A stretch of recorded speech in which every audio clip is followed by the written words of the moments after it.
नमस्ते विद्यार्थी मित्रों, आप सभी का हार्दिक स्वागत है। विद्यार्थी मित्रों, आज हम कक्षा 8 के विषय हिंदी में इकाई 2 कच्छ की सैर यात्रा वृत्त के अभ्यास और स्वाध्याय के प्रश्नों के बारे में देखेंगे। तो बच्चों, आप अपना पाठ्य पुस्तक खोलकर उसमें ध्यान दीजिए। सबसे पहले बच्चों, अभ्यास का प्रश्न 1 है, निम्नलिखित मुद्दों के संदर्भ में 4-5 वाक्य बोलिए। पहला है मरुभूमि यानी रेगिस्तान। तो कच्छ में रेगिस्तान के 2 स्वरूप देखने को मिलती है, एक छोटा रेगिस्तान, दूसरा बड़ा रेगिस्तान। इन दोनों में रेगिस्तान का कोई लक्षण दिखाई नहीं देता, रेत कहीं भी नजर नहीं आती, इसलिए यह अनूठा रेगिस्तान कहा जाता है। 2 है कच्छ के 3 बड़े शहर। तो बच्चों, कच्छ में एक मुद्रा शहर जो है वो मुद्रा शहर, दूसरा मांडवी जो है, आगे है नलिया शहर। तो यहाँ क्या है बच्चों, मुद्रा शहर जो है बंदरगाह के रूप में भी विकसित हुआ है, और समुद्र के किनारे यह मांडवी जो है वो भी सुंदर बंदरगाह तथा प्राचीन नगर है, क्योंकि वहाँ जो हम देखते हैं तो राजा के महल, पवन चक्की, VRTI ग्राम्य संस्था है, यहाँ 72 जिनालय है, बिदरा गाँव में अंतर्राष्ट्रीय अस्पताल है, और टुमरा, कोठेरा, सुगरी जैसे गांव भी मांडवी में आगे आते हैं। और नलिया शहर जो है बच्चों, वो हवाई सेना का मुख्य अड्डा माना जाता है। तो 3 शहर है, मुद्रा, मांडवी, नलिया। प्रश्न 3 है, कच्छ में स्थित धार्मिक स्थल। बच्चों, कच्छ में जो धार्मिक स्थल है तो हम देखते हैं तो पहले कोटेश्वर मंदिर जो है वो अति प्राचीन पौराणिक और धार्मिक स्थल माना जाता है, क्योंकि रावण वहाँ से गुजरा हुआ था, और सूर्योदय और सूर्यास्त यहाँ का मुख्य आकर्षण का केंद्र है। आगे है तो बच्चों, लखपत के मध्य कच्छ में हाजीपीर मजार भी आता है, और रास्ते में क्या है बच्चों, तो माता का मठ जो है वो भी एक धार्मिक स्थल माना जाता है। आगे बच्चों है प्रश्न 4, कच्छ के ऐतिहासिक स्थल। तो कच्छ के बच्चों ऐतिहासिक स्थल में क्या है, तो जैसल तोरण, वो एक ऐतिहासिक समाधि वहाँ आई है। वहाँ हम देखते हैं तो ऐतिहासिक स्थल में क्या है बच्चों के, कच्छ के मुख्य केंद्र ही भुज है।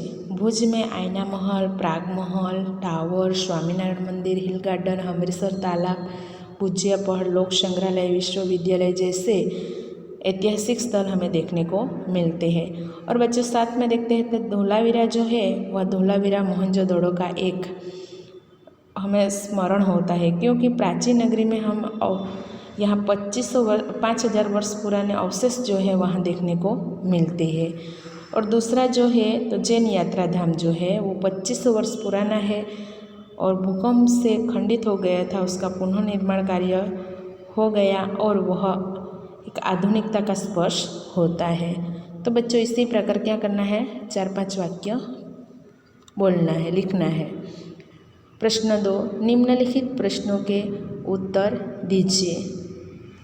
प्रश्न 1 है, आप अपनी पाठशाला में से किसी यात्रा पर गए हो तो उसका वर्णन अपने शब्दों में कीजिए।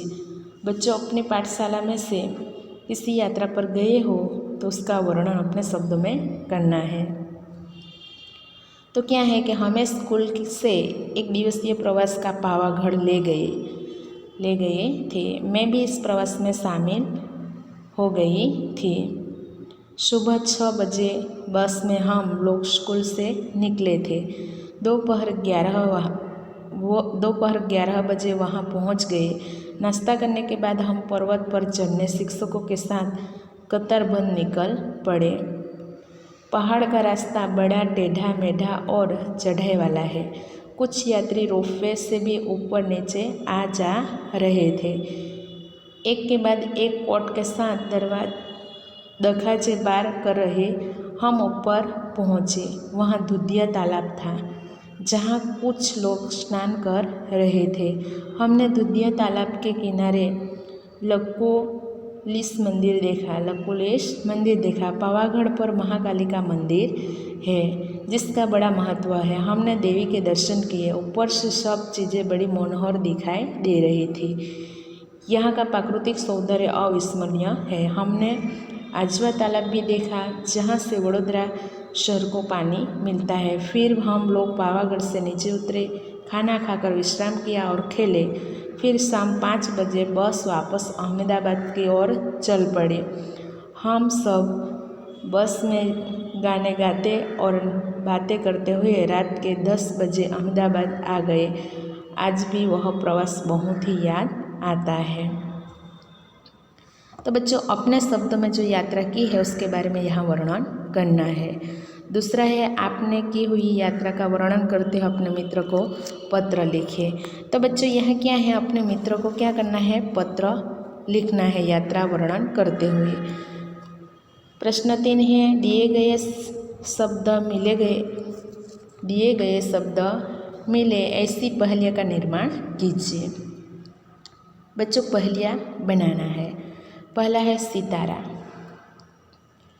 तो आकाश में रहता हूँ मैं, तुम सबको भाता हूँ मैं, दिन में छुप जाता हूँ मैं, रात में आ जाता हूँ मैं, रात भर चमक चमक करूँ, बोलो बच्चों मैं कौन।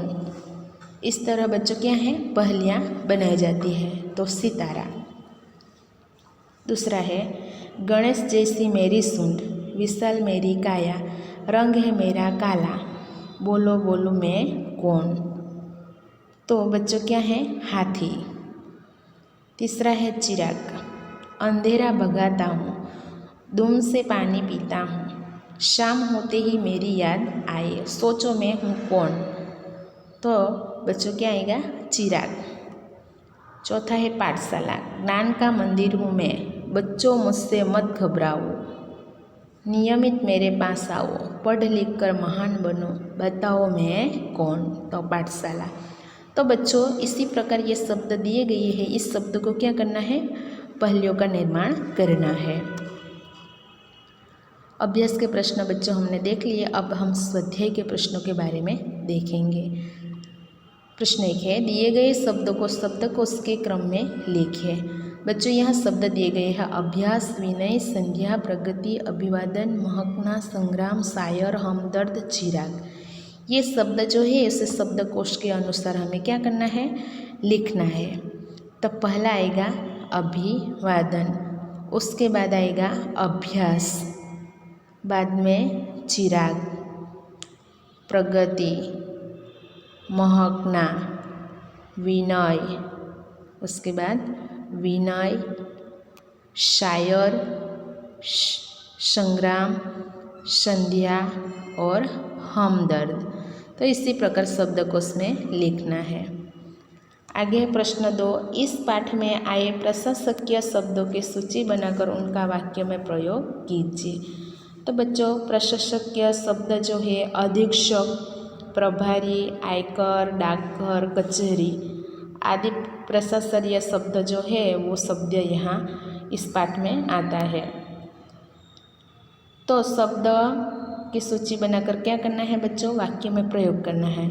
तो पहला है अधीक्षक। राजेश अपनी सोसाइटी की समस्या के लिए अधीक्षक से मिला।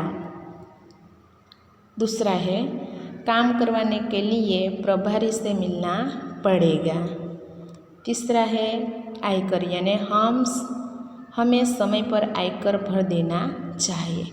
चौथा है डाकघर, डाकघर से डाकिया डाक लाता है। पांचवा है कचहरी, तो वकील नियमित कचहरी जाता है। तो बच्चों, इसी प्रकार प्रशासक के शब्द ढूंढना और उसका वाक्य प्रयोग करना है। प्रश्न 3, नीचे दिए गए विशेषणों का वाक्य प्रयोग कीजिए। तो बच्चों, यह क्या है, यह शब्द दिए गए हैं, इस शब्द के अनुसार हमें क्या करना है, वाक्य में प्रयोग करना है। पहला है दयावान, तो मेरे पिताजी बहुत दयावान है।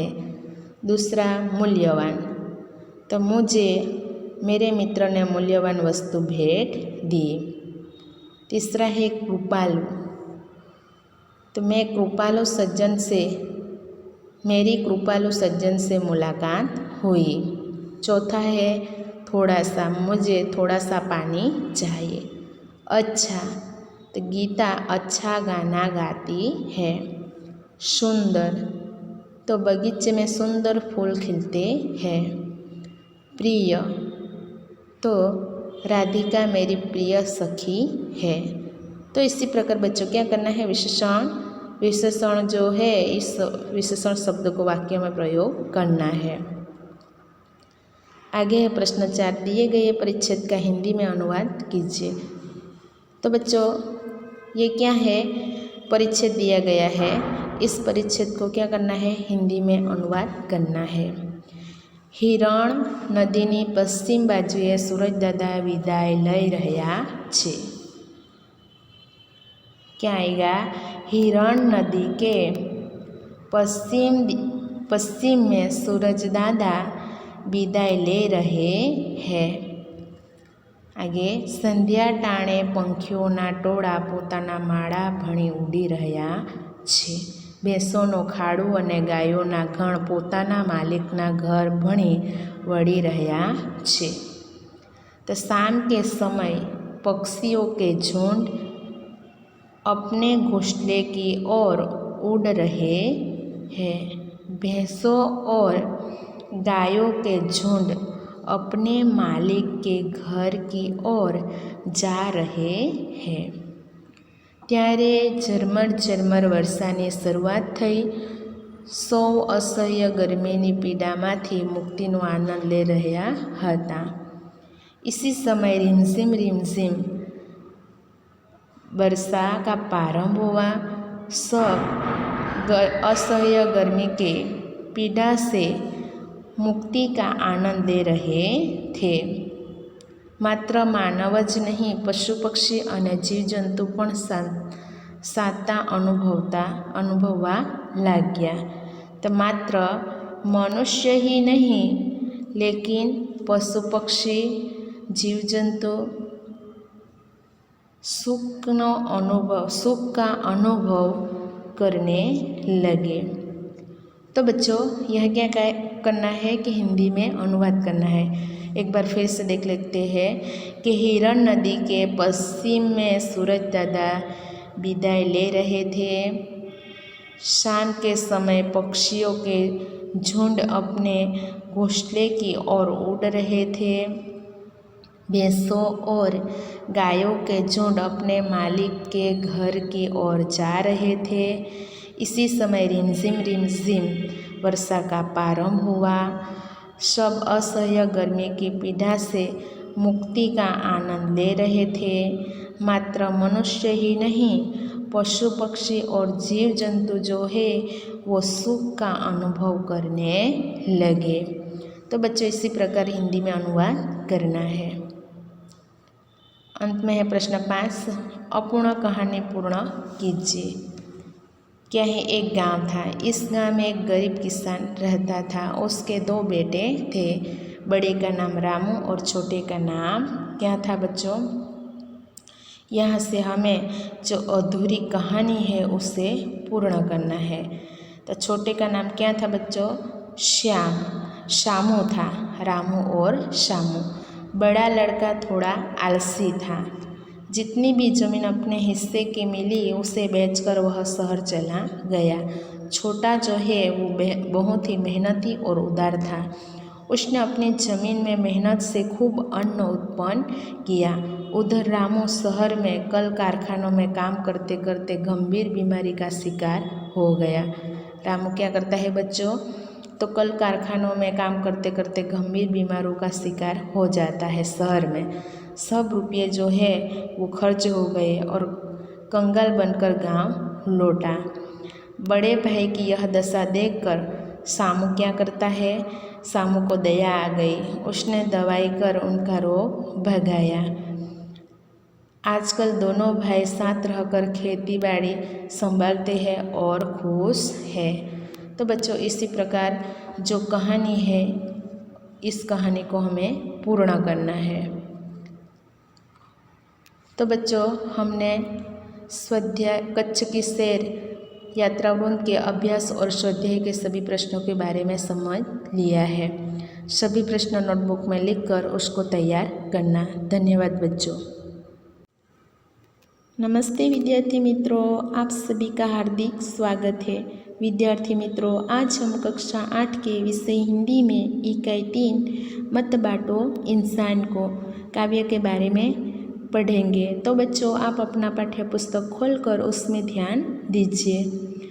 बच्चों, मत बांटो इंसान काव्य के कवि है विनय महाजन। सबसे पहले हम विषय प्रवेश के बारे में देखेंगे।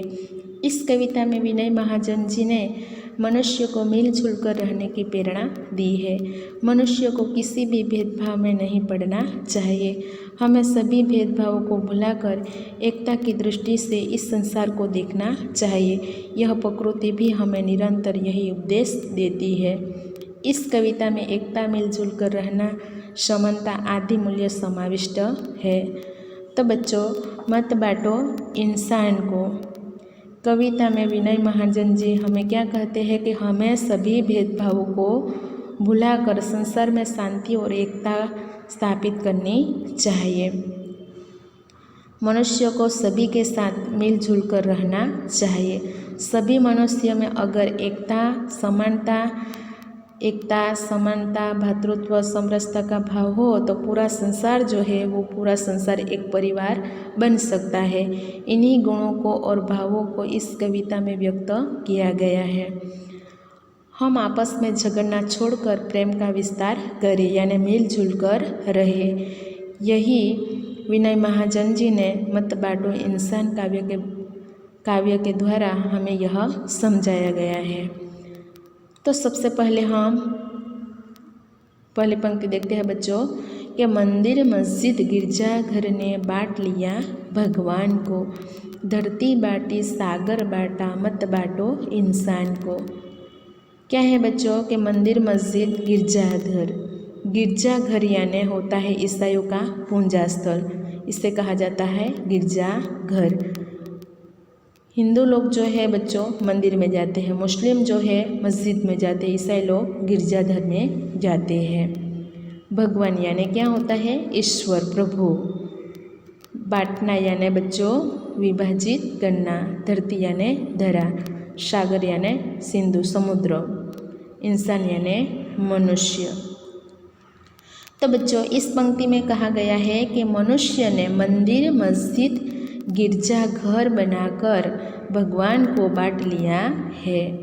मनुष्य ने धरती और सागर को भी बांट दिया है, लेकिन अब वह इंसान को न बांटे।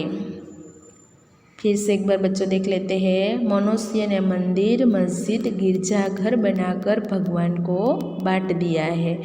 मनुष्य ने धरती और सागर को भी बांट दिया है, लेकिन अब वह इंसान को न बांटे। यह बच्चों प्रश्न होता है कि भगवान को किसने बांट दिया है?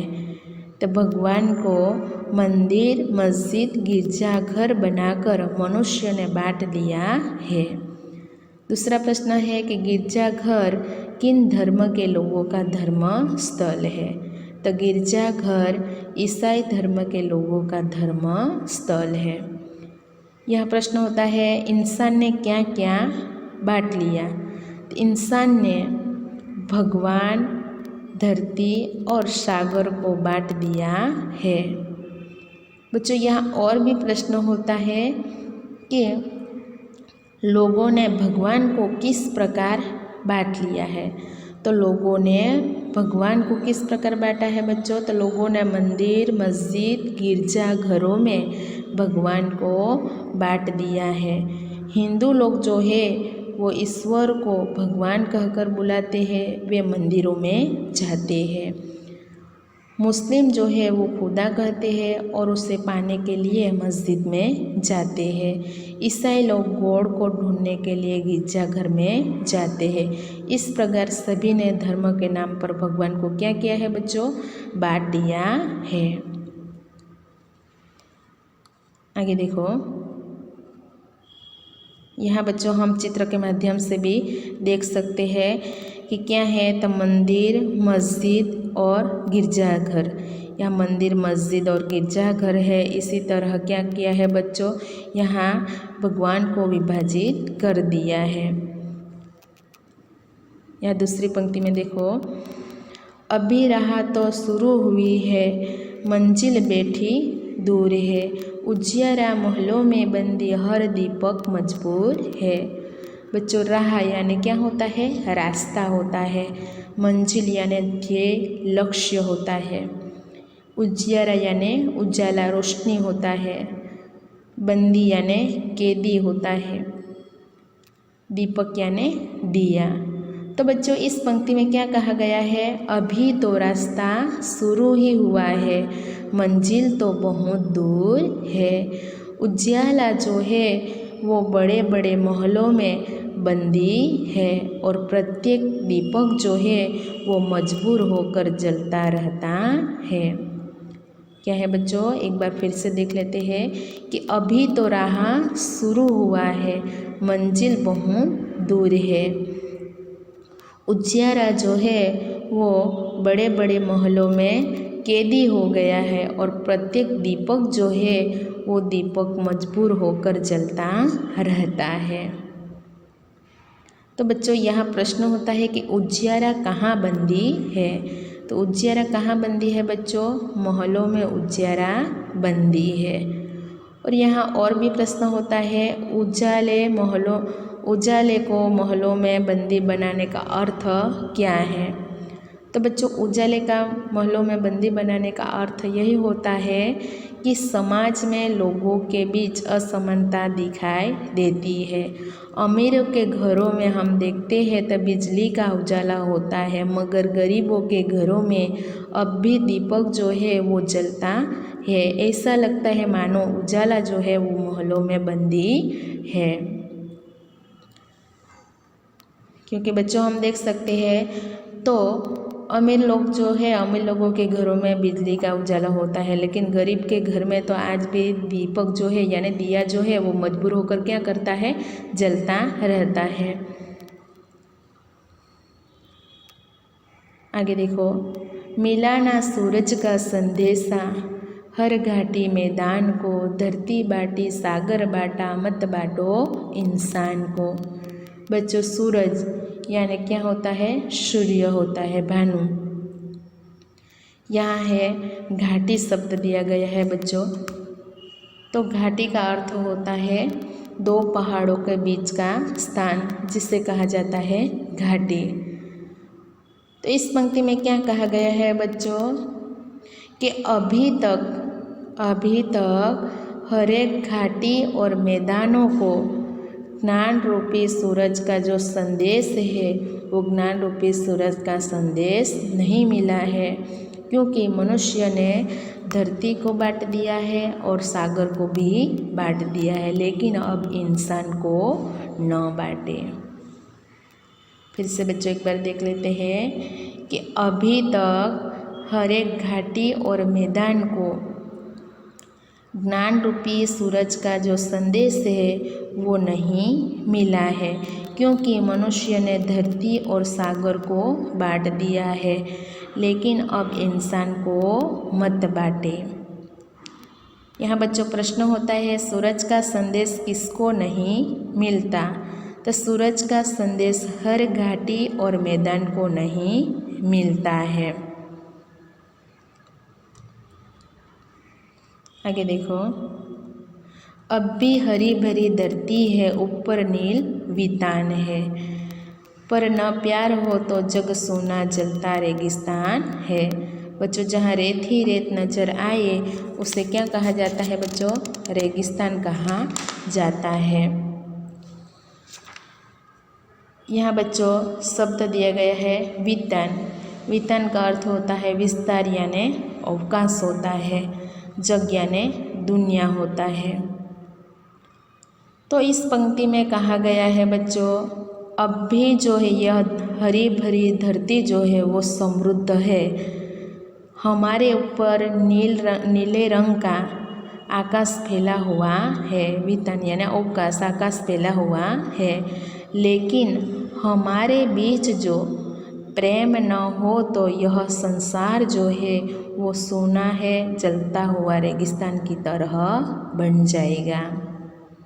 क्या है बच्चों? एक बार फिर से देख लेते हैं कि अब भी हरी भरी, अब भी धरती हरी भरी और समृद्ध है, हमारे ऊपर नीले रंग का क्या है, आकाश फैला हुआ है, लेकिन हमारे बीच एक दूसरे के साथ प्रेम भाव जो अगर न हो तो यह सारा संसार, जग यानी संसार दुनिया, सारा संसार जो है सूना है और जलता हुआ रेगिस्तान है। तो बच्चों यहाँ प्रश्न होता है कि धरती के ऊपर क्या है, तो धरती के ऊपर नीले रंग का क्या है, वितान है। धरती पर नीले रंग का वितान है। यहाँ बच्चों और भी प्रश्न होता है कि संसार सूना कब लगता है, संसार सूना कब लगता है, तो क्या है, जब आपस में लड़ाई झगड़ा हो और प्रेम का जो नामो निशान ही नहीं रहेगा, हमारे पास समृद्धि हो परंतु प्यार जो अगर न हो तो बच्चों संसार जो है वो कैसा लगेगा, सूना लगेगा।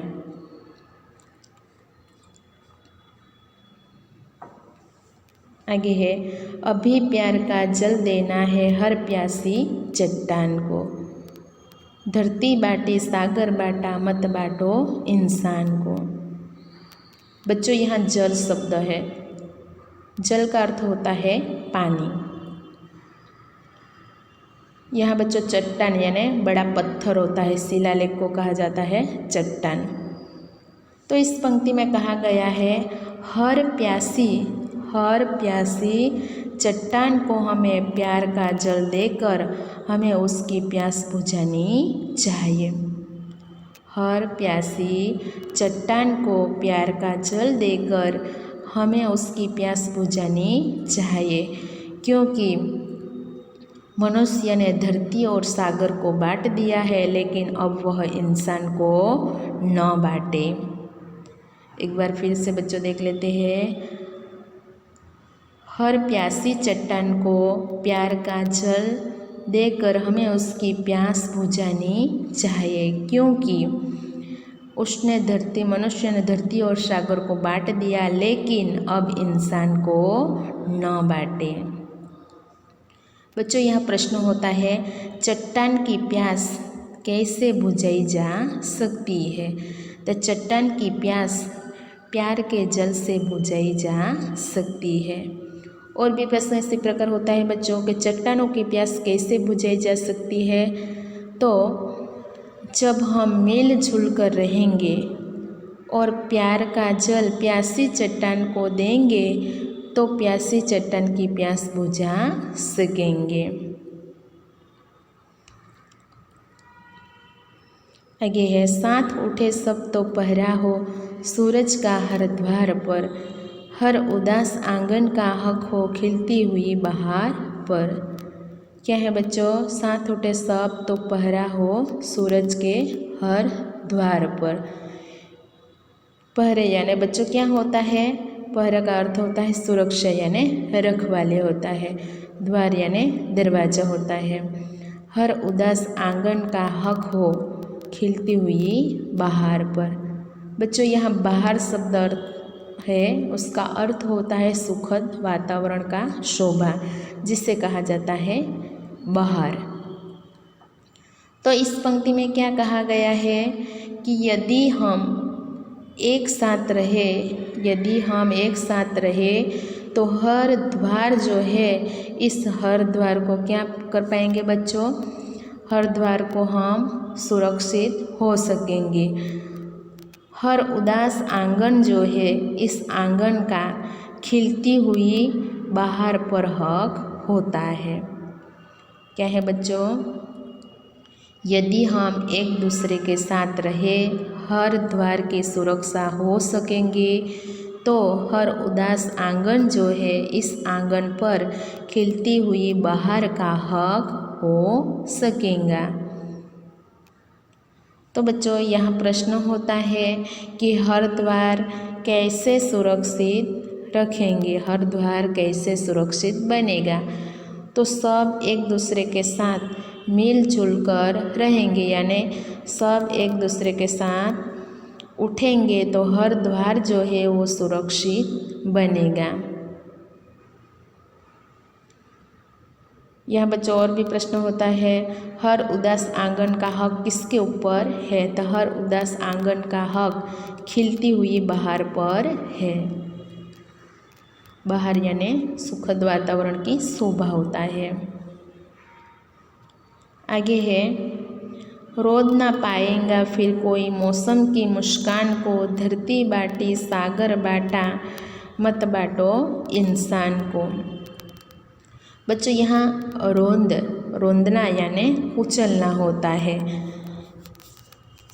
यहाँ बच्चों क्या है कि हम देख सकते हैं, तो रोदना जिसे पैरों से उछलना, इसे कहा जाता है रोंदना। तो इस पंक्ति में कहा गया है बच्चों कि यदि हम जागरूक रहेंगे तो किसी भी कोई भी मौसम की जो मुस्कान है, इस मौसम की मुस्कान को कुचल न पाएगा। क्या है बच्चों? यदि हम सब जागरूक रहेंगे तो कोई भी मौसम की जो मुस्कान है, इस मुस्कान को कोई कुचल नहीं पाएगा। मनुष्य ने धरती और सागर को भी बांट दिया है, लेकिन अब इंसान को न बांटे। फिर से एक बार बच्चों देख लेते हैं कि यदि हम सब जागरूक रहेंगे तो किसी भी मौसम की जो मुस्कान है, मुस्कान यानी हास्य जो है, उसे कोई भी कुचल न पाएगा। क्योंकि मनुष्य ने क्या किया है बच्चों? धरती को बांट दिया है, सागर को बांट दिया है, लेकिन अब इंसान को न बांटे। यहाँ बच्चों हम चित्र के माध्यम से भी देख सकते हैं कि यहाँ क्या है कि फूलों की खुशियाँ नज़र दिखाई देती है। यहाँ क्या है कि अगर हम एक दूसरे के साथ रहेंगे तो हर एक द्वार पर क्या है बच्चों, हर एक द्वार पर उदास जो आंगन होता है उसके ऊपर खिलती हुई बहार यानी कि सुखद वातावरण का शोभा हो पाएगा।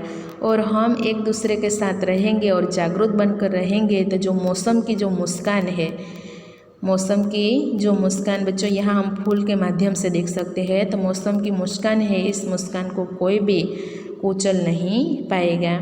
इसलिए हमें क्या करना चाहिए कि आपस में झगड़ना नहीं चाहिए और प्रेम भाव से रहना चाहिए।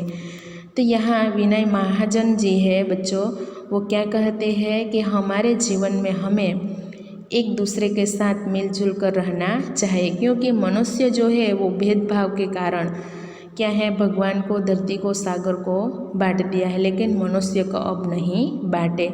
यह विनय महाजन जी इस काव्य के माध्यम से हमें बता रहा है कि प्रेम भाव से हमें एक दूसरे के साथ मिलजुल कर रहना चाहिए। तो बच्चों हमने यह मत बांटो इंसान काव्य की समझ ले ली। अब हम अभ्यास के प्रश्नों के बारे में देखेंगे। प्रश्न 1 है, प्रश्नों के उत्तर दीजिए। 1 है, इंसान को बांटने का अर्थ क्या है? इंसान को बांटने का अर्थ यही है कि मनुष्य को जाति या धर्म के आधार पर विभाजित करना। क्या है बच्चों? इंसान को बांटने का अर्थ है मनुष्य को जाति और धर्म के आधार पर विभाजित करना। जब इंसान की पहचान इंसानियत से न होकर धर्म, जाति या कोई प्रदेश के आधार पर की जाए तो उसे कहा जाता है इंसान को बांटना। प्रश्न 2 है, लोगों ने भगवान को किस प्रकार बांट दिया है? तो बच्चों लोगों ने, उत्तर है लोगों ने मंदिर, मस्जिद, गिरजाघर में भगवान को बांट लिया है। हिंदू अपने ईश्वर को भगवान कहकर बुलाते हैं, वे मंदिरों में जाते हैं। मुस्लिम खुदा कहते हैं और उसे पाने के लिए मस्जिद में जाते हैं। ईसाई लोग गॉड को ढूंढने गिरजाघर में जाते हैं। इस प्रकार सभी ने धर्म के नाम पर भगवान को बांट दिया है। प्रश्न 3 है, चट्टानों की प्यास कैसे बुझाई जा सकती है?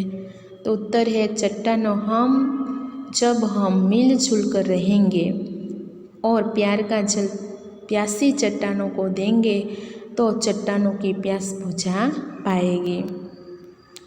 प्रश्न 2 क्या है, इस काव्य को आरोह अवरोह के साथ गाइए तथा समूह गान कीजिए। बच्चों इस काव्य को यानी कि मत बाटो इंसान काव्य का आरोह अवरोह युक्त गाना है, समूह गान करना है। प्रश्न 3 है, निम्नलिखित काव्य पंक्ति का भावार्थ बताइए। बच्चों यहाँ पंक्ति दी गई है, इस पंक्ति को क्या करना है, भावार्थ स्पष्टीकरण करना है। तो क्या है, अभी राह तो शुरू हुई है, मंजिल बैठी दूर है, उजियारा महलों में बंदी हर दीपक मजबूर है। तो उसका भावार्थ है कि उपयुक्त पंक्ति में असमानता की बात बताई गई है। मनुष्य ने समाज में अनेक प्रकार की असमानता बना ली है। समानता लाने के लिए हमें बहुत प्रयत्न करने पड़ेंगे। उसकी शुरुआत जो है वो अभी शुरू हुई है, उसका मंजिल जो है वो बहुत ही दूर है, यानी मंजिल नहीं मिली है। क्योंकि बच्चों हम देखते हैं तो आज भी अमीरों के घरों में क्या है, बिजली का प्रकाश होता है, लेकिन गरीबों के घरों में आज भी यह बिजली नहीं पहुंची है। इस प्रकार आज भी आर्थिक असमानता जो है वो असमानता दिखाई देती है। बिजली की जगह आज गरीब के घर में क्या है बच्चों, तो दीपक जो है वो मजबूर होकर चलता रहता है। यह हम आज की आर्थिक असमानता बच्चों देख सकते हैं। तो बच्चों हमने अभ्यास के प्रश्न देख लिए, अब हम स्वाध्याय के प्रश्नों के बारे में देखेंगे। स्वाध्याय का प्रश्न 1 है, प्रश्नों के उत्तर दीजिए। पहला है, कविता के अनुसार अब तक किन चीज़ों का बंटवारा हो चुका है। तो उत्तर है, अब तक मनुष्य ने मंदिर, मस्जिद और गिरजाघर के नाम पर भगवान को बांट लिया है। धरती और आकाश को भी बांट लिया है। अब वह इंसान को बांटने की तैयारी कर रहा है। दूसरा प्रश्न है, किसकी मुस्कान को कोई रोक नहीं पाएगा। तो बच्चों उत्तर है, मौसम की मुस्कान को कोई रोक नहीं पाएगा। तीसरा है, हरी भरी धरती को कौन सी परिस्थितियाँ रेगिस्तान में बदल सकती है। उत्तर है, यदि मनुष्य आपस में नफरत करेगा तो वह मिलजुल कर नहीं रह सकेगा। घर परिवार में कलह बढ़ जाएगा। संसार में युद्ध का वातावरण हो जाएगा। हरी भरी धरती रेगिस्तान की तरह जलने लगेगी और निर्जन बन जाएगी। चौथा है, उजाले को बंदी बनाने का अर्थ क्या है। तो बच्चों उसका उत्तर है, उजाले को बंदी बनाने का अर्थ समाज में लोगों के बीच असमानता दिखाई देती है। अमीरों के घरों में बिजली का उजाला होता है, मगर गरीबों के घरों में अब भी दीपक जो है वो जलता रहता है। ऐसा लगता है मानो उजाला महलों में कैद हो गया है। प्रश्न 5, यह कविता हमें क्या संदेश देती है। उत्तर है, यह कविता हमें संदेश देती है कि हमने भले ही भगवान को बांट लिया, हमने भले ही भगवान को बांट लिया है, धरती और सागर को बांट लिया, लेकिन हमें इंसान को नहीं बांटना चाहिए। हमें आपस में प्रेम के साथ मिलजुल कर रहना चाहिए। हमारे बीच एकता, समानता, बंधुत्व होगा तो हम सब सुरक्षित रह सकेंगे। अपनी और अपने परिवार की सुरक्षा के लिए हमें भेदभाव को भुलाकर एकता की दृष्टि से इस संसार को देखना चाहिए। आगे है बच्चों प्रश्न 2, निम्नलिखित शब्दों को शब्दकोश के क्रम में लिखिए। यहाँ क्या करना है बच्चों, शब्द दिए गए हैं, इस शब्दों को हमें शब्दकोश के क्रम में लिखना है। पहला, प्यासी, आंगन, सागर, इंसान, वितान, ऊपर, रेगिस्तान, मंजिल, घाटी, गिरजाघर, मुस्कान, चट्टान, उदास और बंदी। तो शब्दकोश के अनुसार क्या है बच्चों, सबसे पहले आंगन, इंसान, उसके बाद उदास, ऊपर, गिरजाघर, घाटी, चट्टान, प्यास, उसके बाद आएगा बच्चों प्यासी, बंदी, मंजिल, मुस्कान, रेगिस्तान, वीतान और सागर। तो इसी प्रकार क्या है बच्चों कि आंगन, इंसान, उदास, ऊपर, गिरजाघर, घाटी, चट्टान, प्यासी, बंदी, मंजिल, मुस्कान, रेगिस्तान, वितान, सागर। इसी प्रकार यह शब्द को शब्दकोश में क्रम में लिखना है। प्रश्न 3 जो है, प्रश्न 3 में है आज के इस आधुनिक परिवेश में संयुक्त परिवारों की जगह एकल परिवारों ने ली है। एकल परिवार के पक्ष विपक्ष पर कक्षा में चर्चा कीजिए। तो बच्चों यहाँ क्या है कि आज के इस आधुनिक परिवेश में संयुक्त परिवारों की जगह क्या करते हैं बच्चों, एकल परिवारों ने ले ली है। और एकल परिवार के पक्ष विपक्ष को क्या करना है बच्चों, कक्षा में उससे चर्चा करनी है। प्रश्न जो 4 है, अपूर्ण काव्य को पूर्ण कीजिए। बच्चों यह काव्य जो है दी गई है, इस काव्य को क्या करना है, पूर्ण करना है। तो यहाँ क्या है, पहले बच्चों रात होने पर मैं निकलता। आगे दूसरी पंक्ति में है सबको देता हूँ शीतलता। आगे लिखना बच्चों कि बच्चे बूढ़े सभी को मामा, बच्चे बूढ़े सभी को मामा, बढ़ जाऊँ तो होती पूर्णिमा, तारे हैं मेरे दोस्त खास, यदि गैरहाजिरी तो हो तो अमास। यह काव्य बच्चों है रात होने पर मैं निकलता, सबको देता हूँ शीतलता, बच्चे बूढ़े सभी का मामा हूँ। यानी बच्चों क्या होता है, चंदा मामा। बढ़ जाऊँ तो होती पूर्णिमा, बढ़ जाता तो क्या होता है, पूर्णिमा। तारे हैं मेरे दोस्त, तारे उसके दोस्त है। यदि गैर हाजिर हो तो हो क्या होता है बच्चों, उमास। इसी प्रकार यह काव्य पूर्ण काव्य जो है उसे पूर्ण करना है। तो बच्चों आज हमने मत बांटो इंसान जो है इस काव्य के बारे में समझ लिया और अभ्यास और स्वाध्याय के सभी प्रश्नों के बारे में भी समझ लिया। तो बच्चों मत बांटो इंसान को काव्य और अभ्यास और स्वाध्याय के सभी प्रश्न जो है उसे नोटबुक में लिख कर उसे तैयार करना। धन्यवाद बच्चों।